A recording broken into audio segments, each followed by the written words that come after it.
할렐루야. 8월 4일 화요일 묵상 말씀 시작하겠습니다. 해하지 말고 완전케 하라 말씀입니다. 마태복음 5장 17절. 예수님께서 말씀하시기를 내가 율법이나 선지자나 폐하러 온 줄로 생각지 말라.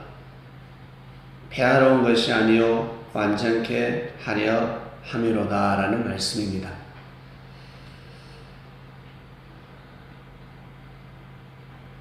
이때는 말세였습니다.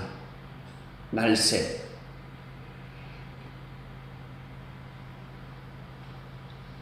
구약에서 신약으로 넘어가는 말세였습니다.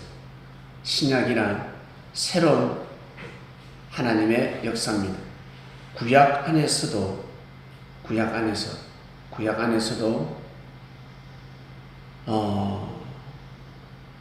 신약이 있었습니다. 한마디로 시대 때마다 새로운 하나님의 역사가 시작되었습니다. 모세 시대 때 또 마찬가지 구약이었지만 새로운 하나님의 역사가 시작된 것입니다. 우리 사람들이 태어나서 성장합니다. 성장할 때마다 그리고 나이를 먹을 때마다 새로운 성장이 시작됩니다. 그러나 인생 최고의 전환점은 결혼할 때입니다. 결혼. 그전에는 결혼이 아니죠. 사귀는 것입니다. 남자와 여자 서로 사깁니다.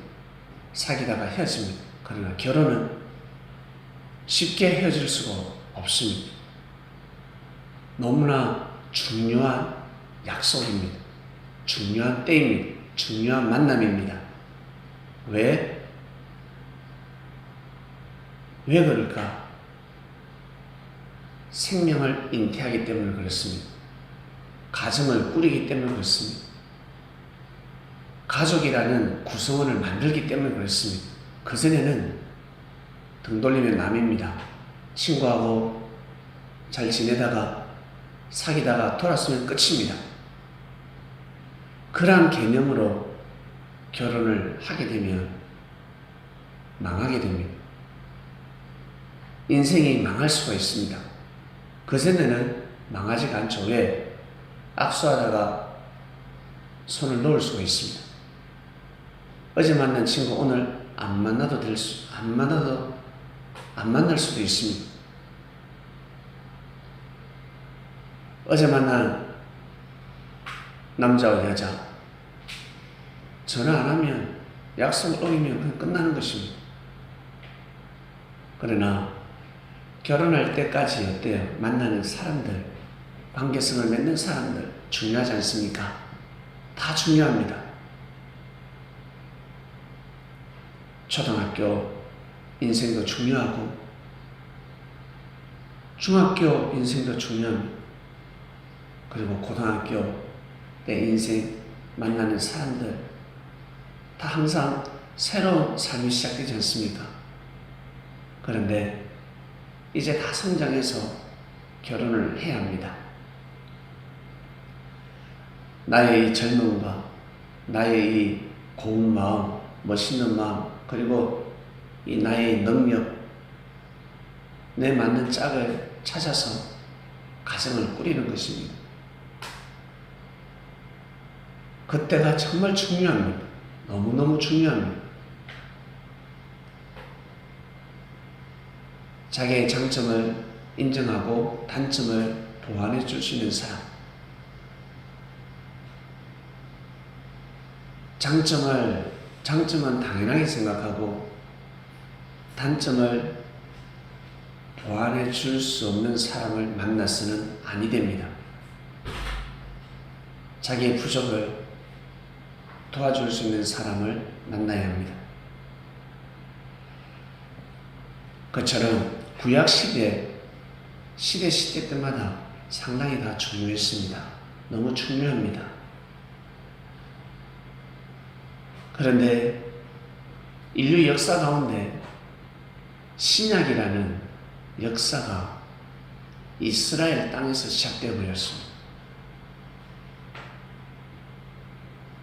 어린아이처럼 사춘기 때처럼 그냥 만남이 아니라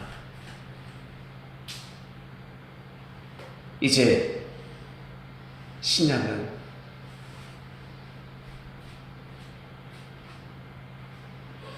가정을 꾸리고 가족을 만들고 가문을 이어가는 아주 중요한 때입니다. 너무너무 중요합니다. 결국 이스라엘 백성들, 유대 민족의 그 역사는 개인사에서 끝나고 범인류적인 역사로 전환해버렸습니다.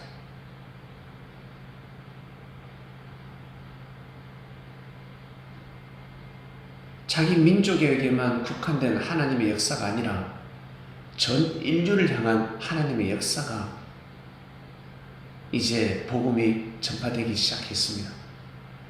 유대인을 통해서 아브라함의 하나님, 이삭의 하나님, 야곱의 하나님 뿐만 아니라 아담 때부터 하나님께서는 역사를 하셨습니다.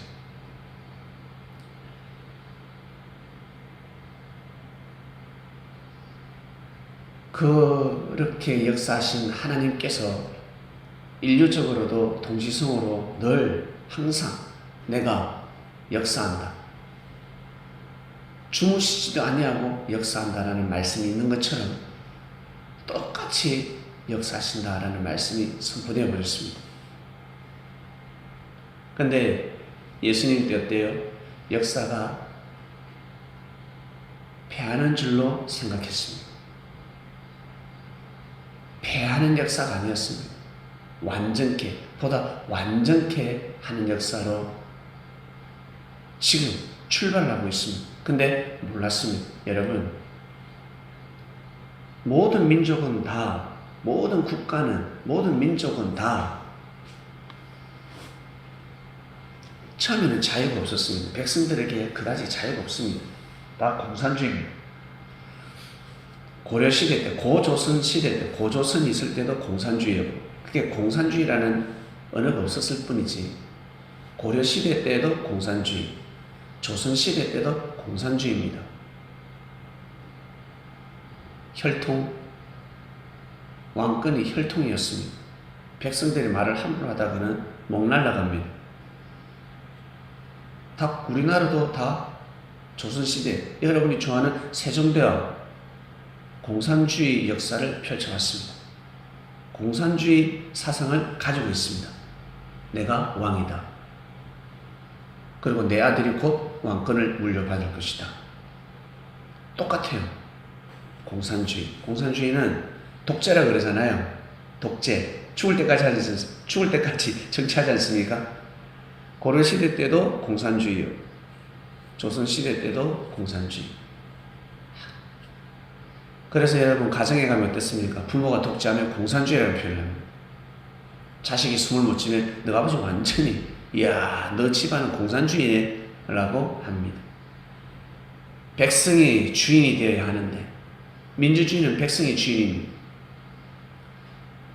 고려시대 때나 조선시대 때 백성이 주인이 될 수 있도록 정치를 한다고 하지만 절대 관료들의 힘을 넘을 수는 없습니다. 대적하다가는 다 죽습니다. 왕에 대해서 말 한마디만 잘못하면 소리 소문 없이 자다가 죽을 수 있습니다. 일가족이 공개체행을 당합니다. 세종대왕에게 욕했다. 연산군에게 욕했다. 광화문에서 명제처참을 당하게 됩니다. 일가족뿐만 아니라 삼족이 멸할 수도 있습니다. 모여서 반역을 꾀하면 끝장납니다. 민주주의로 전환되었습니다. 우리나라 한마디로 이걸 공산주의를 표현하지 않고 세국정책이라고 표현합니다. 세국정책.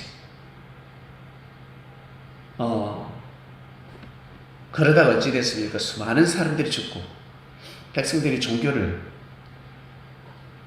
외국의 문화를 받아들이는 그 자체가 죄가 되고 싹 다 죽여버렸습니다.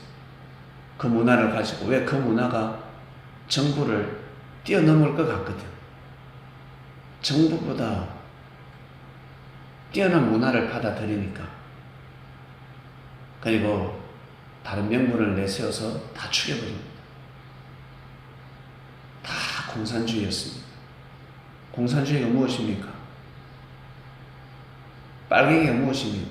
손에 피를 함부로 묻히는 자들입니다. 그냥 죽여버립니다. 패하는 것이 아닌데 완전케 하려고 하나님께서 이 나라에 보다 더 나은 문화를, 문물을 심어 넣어줬는데 다른 나라에서는 꽃을 피우지 못했으니 너희 나라에서는 더 꽃을 피우라고.